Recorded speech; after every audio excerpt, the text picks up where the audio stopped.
Hello and welcome to this episode of Gaston County Community Talk. It is a podcast that I launched for my local area here in Gaston County, North Carolina. I know I have not been making a whole lot of podcasts since I came up with the idea last year, but considering I run one of the largest podcasting and digital radio platforms online that is known globally, I just haven't had really a lot of time. I also just launched another um, podcasting platform for Richmond, Virginia, which is called RVASoul.com. Of course, all of this is managed through my nonprofit Black Talk Media Project. And you can make a tax deductible donation today to support our media efforts, which is to bring about justice here in the United States, wherever we may be. So on this episode of Gaston County Community Talk, I want to talk a little bit about the Confederate so-called Heroes Monument that still sits on the premises of the Gaston County Courthouse. You know, last year in our area, we saw marches and protests in various little towns in Gaston County, including Mount Holly, Stanley, Ranlow, I believe, some groups was in, and of course, Gastonia, which is the largest city in the county and the current county seat. And so we saw protests break out after the murder of George Floyd last year. I think we started marching and started engaging in these activities back in March of 2020. And so that morphed into, once again, citizens coming together to protest the presence of a monument to white supremacy on the courthouse grounds.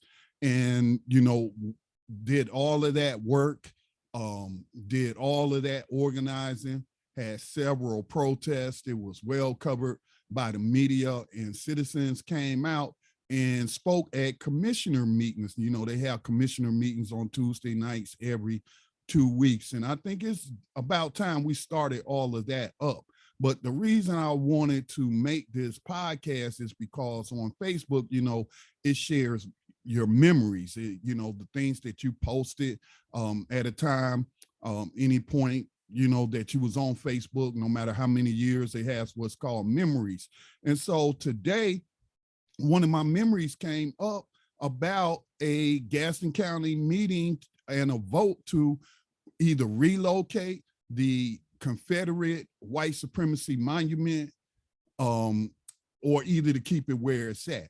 And you know, for those that are in the know, y'all know it was a vote to relocate it.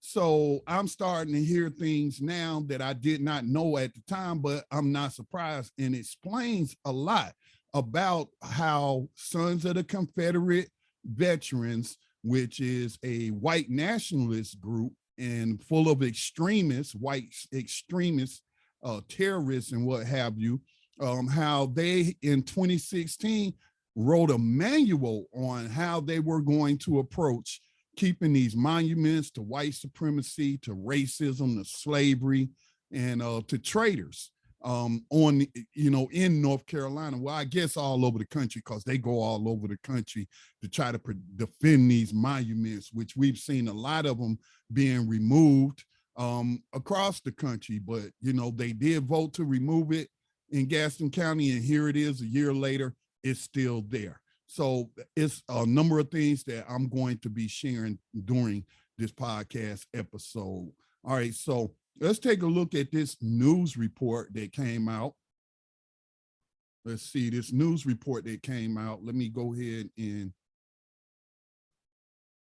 Gastonia County leaders deciding the fate of the Confederate statue at the courthouse.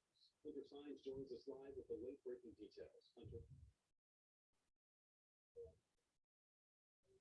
Gaston County tonight. The days are numbered for this Confederate monument that stands here behind me outside the Gaston County Courthouse. And as you can hear and see protesters beneath it in utter jubilation. They have been chanting since that vote came down here at the courthouse. Gaston County Commissioners voted 6-1 to relocate the monument. The only no vote was from Commissioner Chad Brown. There was a motion to keep the monument at its current place made by Commissioner Jack Brown,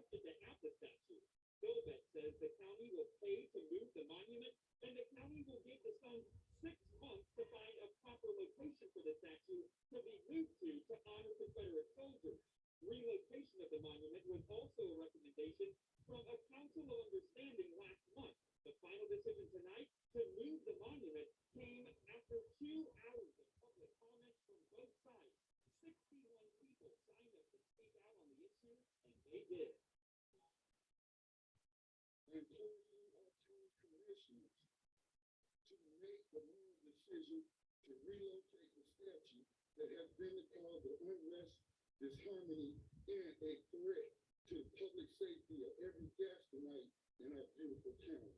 The removal of that monument dishonors their sacrifices and their heritage.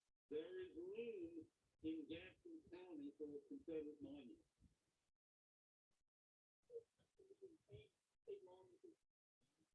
Voters decide this monument stayed in a referendum. So to do was to make this decision, and they voted to remove the Confederate monument and relocate it. Now we were working with more information on the exact timeline, and we will update that information.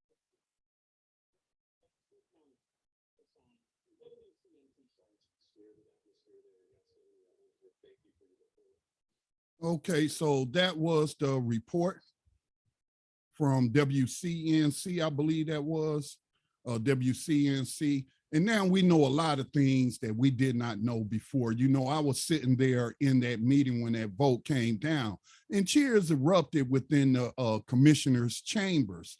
And I was basically emotionless.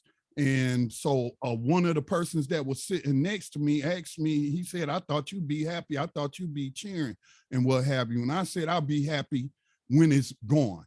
And here we are today, a year later, and it's still standing there. But of course, we know things now that we did not know before, especially about the Confederate, the sons of Confederate veterans who backed out the deal. And I was the one that suggested to them. I told them, come get this statue. I even made a Facebook Live that they watched. Come get this statue before it get tore up, before it get damaged, before it gets destroyed. So if y'all don't want that to happen, to come get it. So I imagine they approached a couple of the county commissioners, especially those like Tracy Fieldbeck and Jack Brown, and I believe also Chad Brown, who had nominated these neo-Confederate members of the Sons of the Confederate Veterans to the so-called Council of Understanding. As you heard mentioned during that clip, you know, they were appointed to the Council of Understanding, and that council voted to remove it, to recommend that it be relocated. And so, you know, from the start, those who are organized in protesting, they kept it peaceful. Everything was done in order.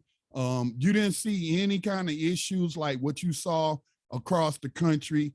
You didn't see any of that here in Gaston County, even though some of the commissioners like Fieldbeck tried to portray some of our protests as violent, you know, even accusing protesters of going to destroy Tony's Ice Cream, which is a historic establishment in Gaston County, in Gastonia, when a Black woman said she was mistreated, and then had all of these racist white people armed coming to defend Tony's, as he told them to on Facebook, as if somebody had made a threat to destroy it. And one person or a couple of those protesters were physically assaulted by those who heeded Fieldbeck's call to come defend Tony's. And then, you know, they tried to arrest the Black woman, Jayla Gordon, and then because it was all caught on tape, they dropped the charges on her and then charged the two people who attacked her. I believe it was a husband and wife team. And here we are a year later. I just saw her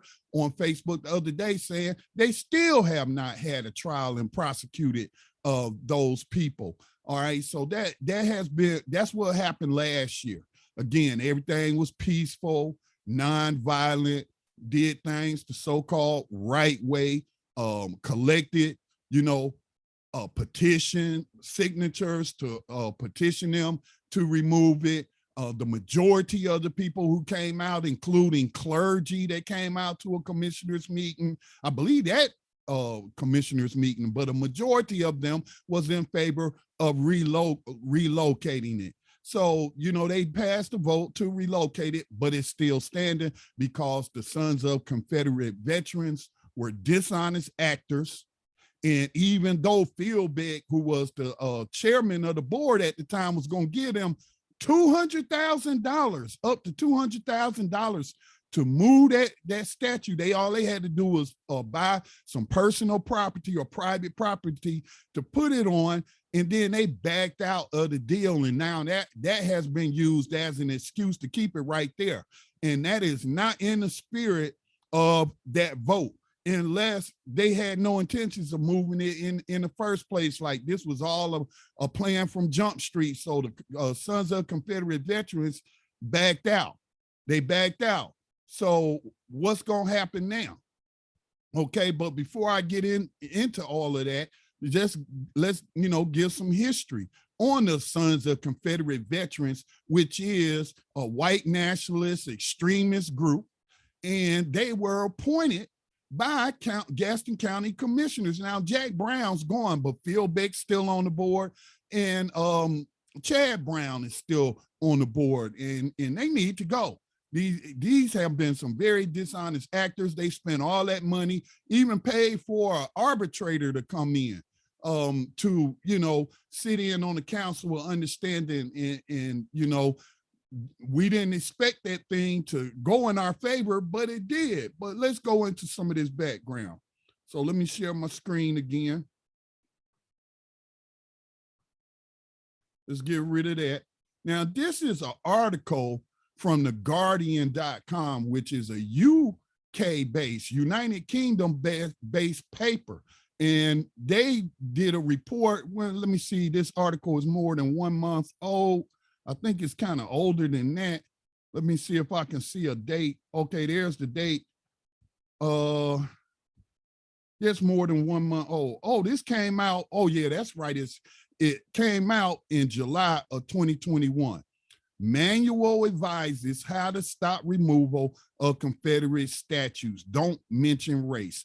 And that kind of plays into how we saw some of them try to, it's the Civil War wasn't about race, and you even had Black people that was fighting for the Confederacy, and all of this lost cause mythology, this revisionist history and what have you. And so they had a manual, a 2016 document from the Sons of Confederate Veterans offering guidance on rallies, lawsuits, and the media is firmly rooted in skewed lost cause ideology.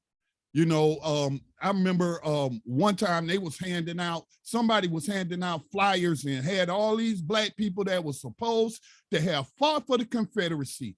And I take a look at the flyer. It had Frederick Douglass on there. Like, Frederick Douglass was a Confederate supporter. You're talking about a former victim of slavery who agitated for Lincoln to issue the Emancipation Proclamation and allow, free Black people and enslaved people to join the Union Army to put the Confederacy down. They also had photos of Black Union troops and trying to pass them off as Confederate troops. I'm telling you, man, these people, I never seen so much foolishness and outright, outright lies that these people, dishonesty. So let me read a little bit. A 2016 internal document from the Sons of Confederate Veterans organization lays out detailed tactics for members to use in preventing the removal of Confederate monuments and symbols, including lawsuits, rallies, media management, and political campaigns. The SCV is a neo-Confederate group dedicated to preserving what it seems is Southern heritage, in particular Confederate statues and war memorials. That task has become far more controversial recently amid the rise of Black Lives Matter anti-racism protests, which frequently target such statues as memorials to racism and slavery. And let me say this. While you may have seen protesters in Gaston County with Black Lives Matter flags and what have you, particularly young people, none of us had any affiliation with Black Lives Matter Global, the organization. They weren't paying anybody to be out there. They didn't provide any kind of funds, for us to print out materials or petitions.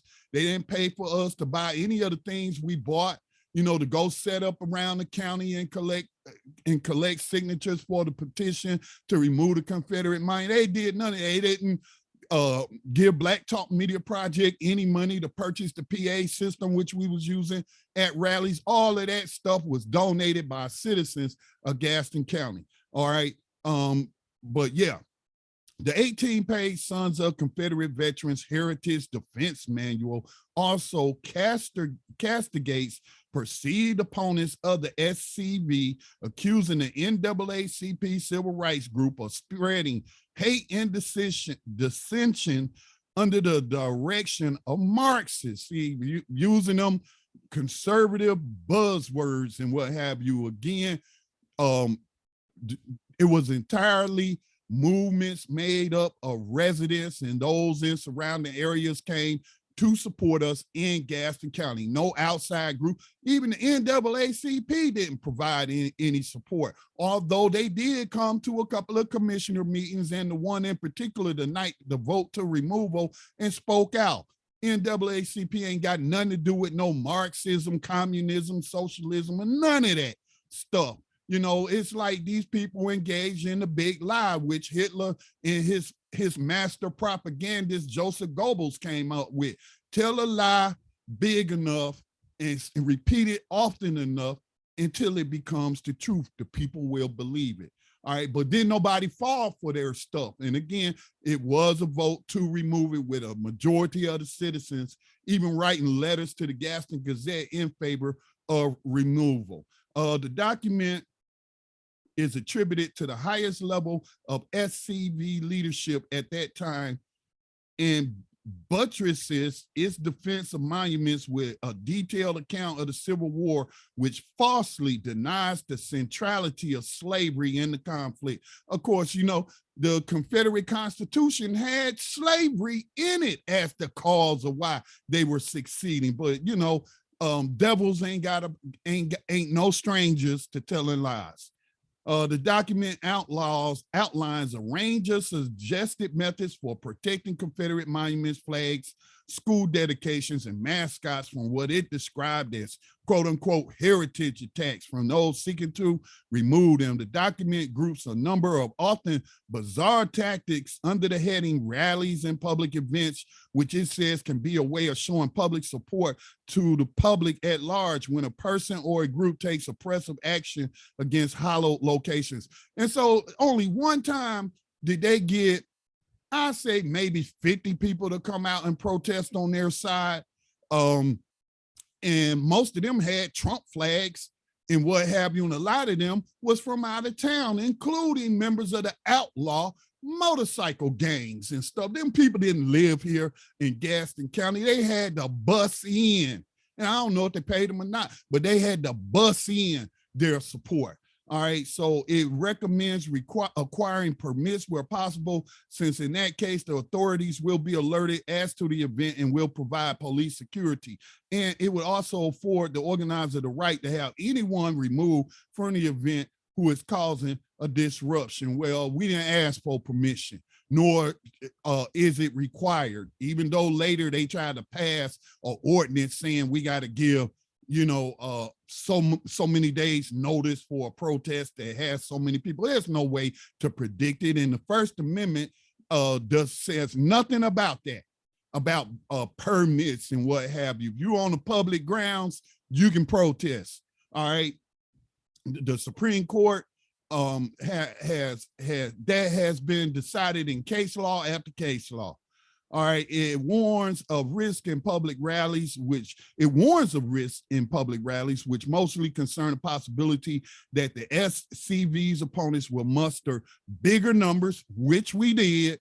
It warns those who oppress us will have a following rally with even larger crowds, meaning that the media will frequently try to show that public sentiment is on the side of the oppressors.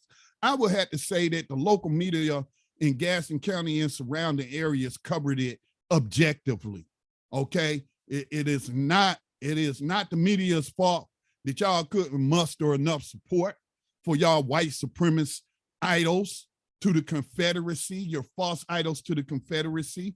So you know, I'm gonna post links to these articles. Political activism and lawsuits. I think I wanted to get to this part. Despite SCV's nonprofit status, the document spends much of its length recommending various forms of political action to members, including running for office or supporting candidates who respect our cultural heritage. That would be your neo-Confederate Gaston County Commissioners, Chad Brown, Tracy Fieldbeck, also, who else did we have? Jack Brown, but he's gone now. And now you got this new member of the board and she refuses to state where she stands. But you're going to be forced to soon, or you can sit there mute like most of them did during the different hearings and what have you. But you know, actions speak a lot louder than words sometimes. It then offers examples. It says the document says that the SCV cannot take sides in partisan politics, but immediately adds the recommendation that SCV members run for any office for which they qualify. And this isn't to serve the public, this is to serve white supremacy. It then offers examples of how, showing how this can help the SCV's cause. Being a member of a school board might help prevent the removal of the names of Southern heroes from school names in the district. Being on the county commission might prevent the removal of the statue from the courthouse lawn. And so, you know, also some other documentation I've been reading is that SCV North Carolina leadership under Bill Starnes, who was appointed to the Council of Understanding, they were hiding memberships. They were hiding people who were members and not providing, you know, full documentation of their members. Again, they're a nonprofit and whatnot. Now, I'm not sure, I don't think they have to show that, but why was you hiding some? And others were reporting that based on the Silent Sam protests in Chapel Hill, where that statue was pulled down by protesters and what have you, how they were hiding the fact that they had members of a criminal motorcycle gang, you know, in their organization.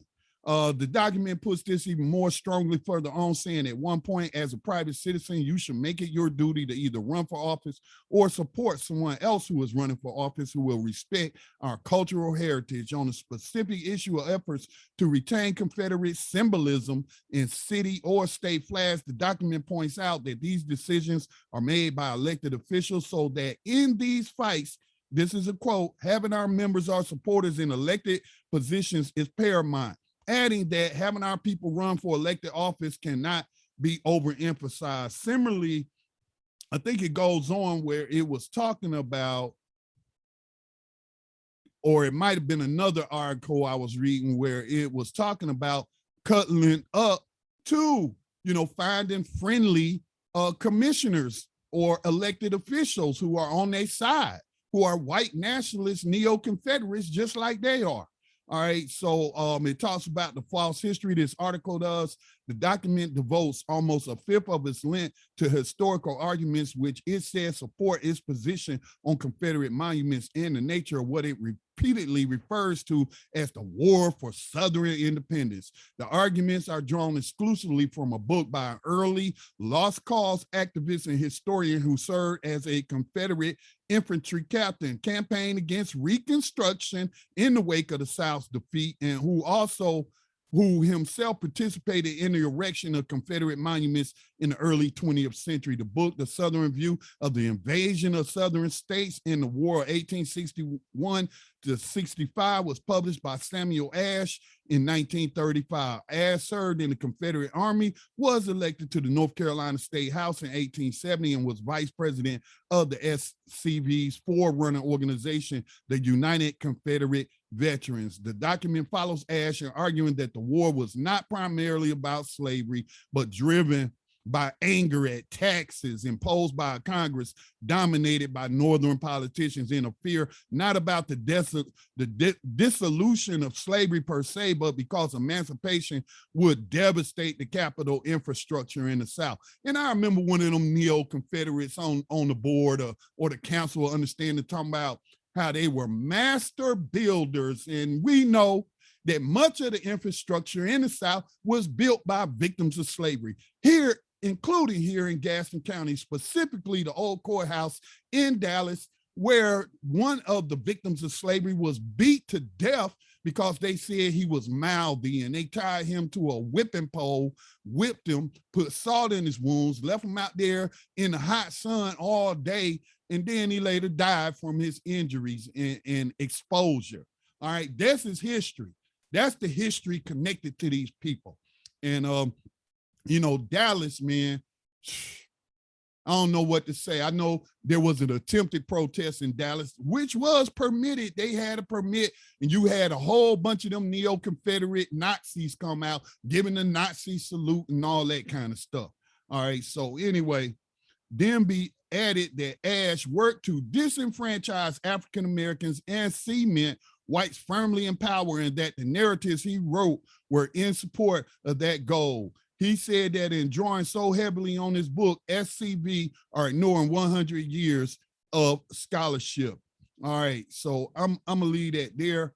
Here are a couple of other articles that I will link to from the Southern Poverty Law Center. Neo-Confederate. Neo-Confederacy is a reactionary revisionist branch of American white nationalism, typified by its predilection for symbols of the Confederate States of America, typically paired with a strong belief in the validity of the failed doctrines of nullification and succession in the specific context of the antebellum South that rose to prominence in the late 20th and early 21st century. And one of the things that I also wanted to talk about was the fact that the dedication speech, with the Gaston Gazette published the dedication speech, where this the keynote speaker was talking about whining about African Americans getting the right to vote, and talking about how North Carolina is the protector of pure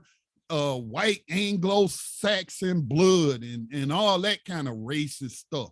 So I tell you, so I'm gonna link to that. Y'all can read the rest of that. Here's another one. Sons of Confederate Veterans back in extremist hands, many lead the group. And this is important. This is a 2005 article about how you had former members of the Sons of Confederate Veterans leave because they was cozying up to white terrorist groups like the Ku Klux Klans and other white nationalist groups. So I'll link to this. Let me read a little bit about from the opening.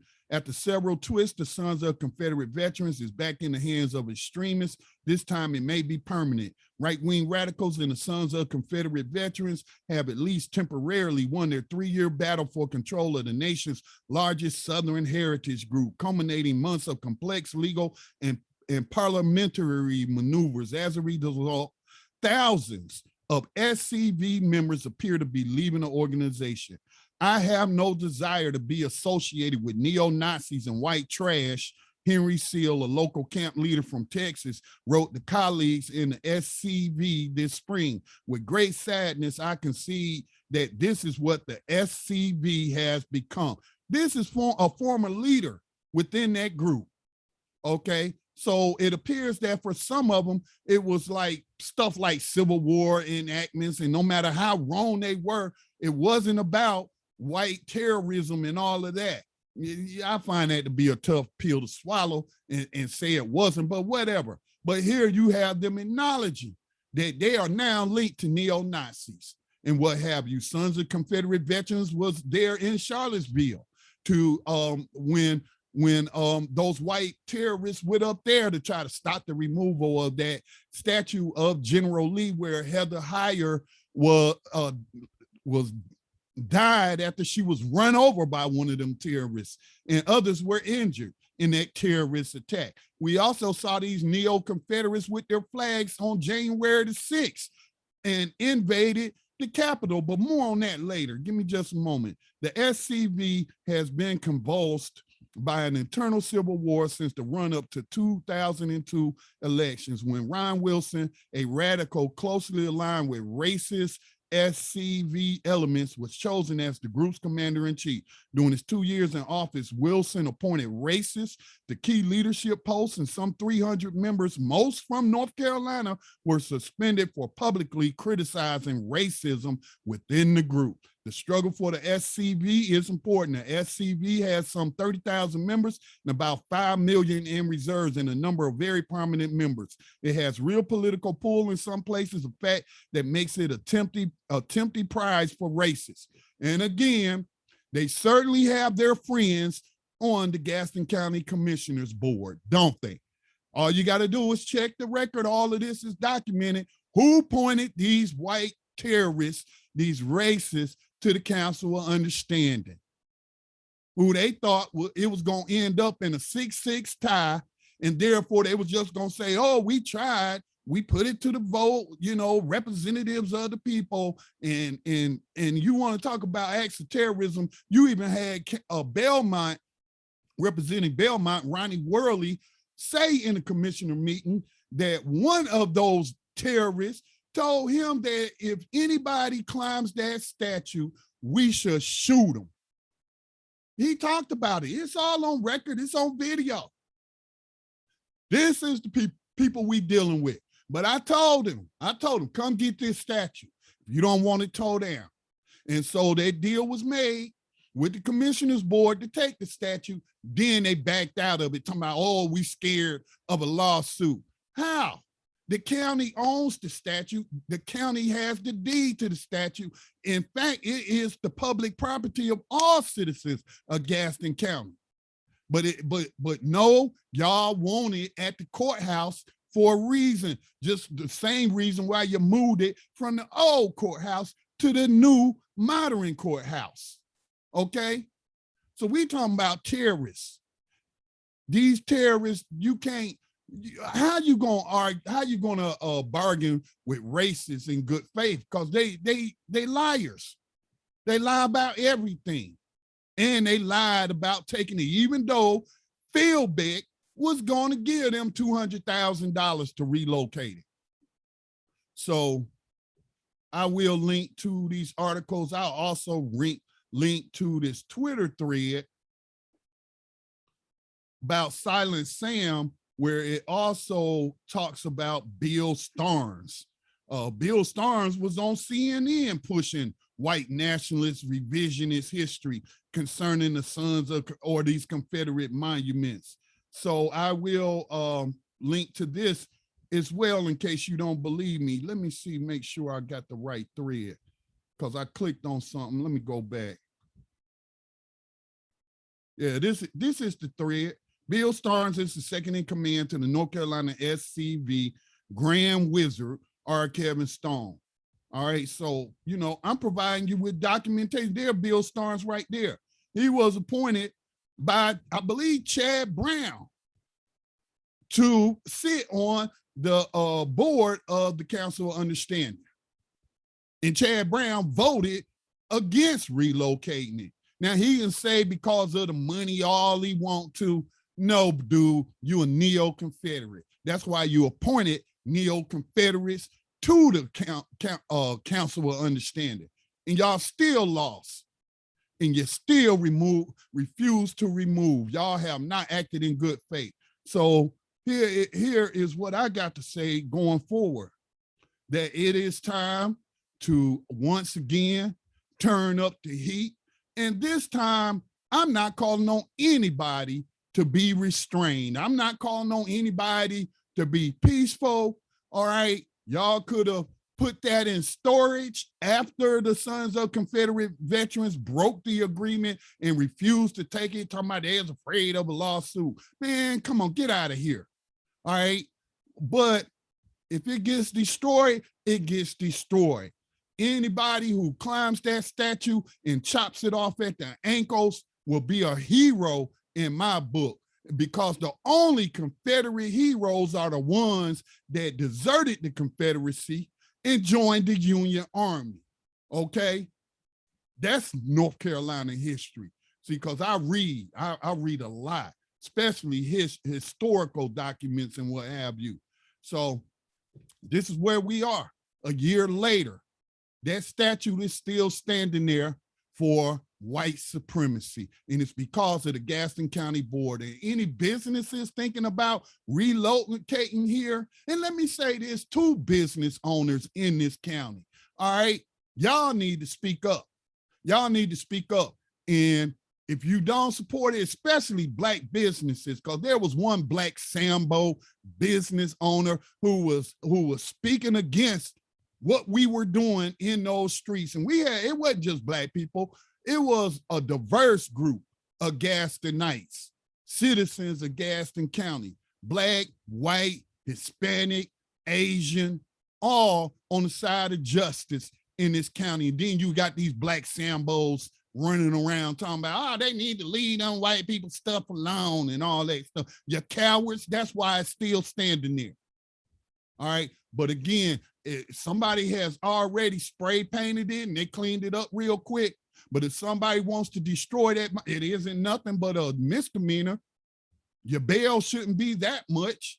And I'll help you pay any kind of fines. I will raise money to pay any fines because we did things an entire year the right way in Gaston County. We did it the way that people wanted us to do it, with petitions, with peaceful protests, with speaking out at commissioner meetings, rallying other citizens to come out and speak in favor of relocating. And what did that get us? Got us nothing. So if it gets destroyed, it's on the Gaston County commissioners and the neo-Confederate sons of so-called Confederate veterans. It's on y'all because you were given ample opportunity and you ignored the will of the people. And we want it down. And as Malcolm X said, by any means necessary. That said, this has been Scotty Reed with an episode of Gaston County Community Talk. I will start doing a lot more. I promise you, now that I got a handle on some things, I'll do a lot more commenting on things that's happening in the county, things that are being written to the editors of the Gaston Gazette. So stay tuned, go ahead and subscribe. And if you would like to support the media projects of the Gaston County-based nonprofit Black Talk Media Project, please look in the description for a link, a PayPal link. You can make a tax-deductible donation today. Peace and blessings to all but you terrorists.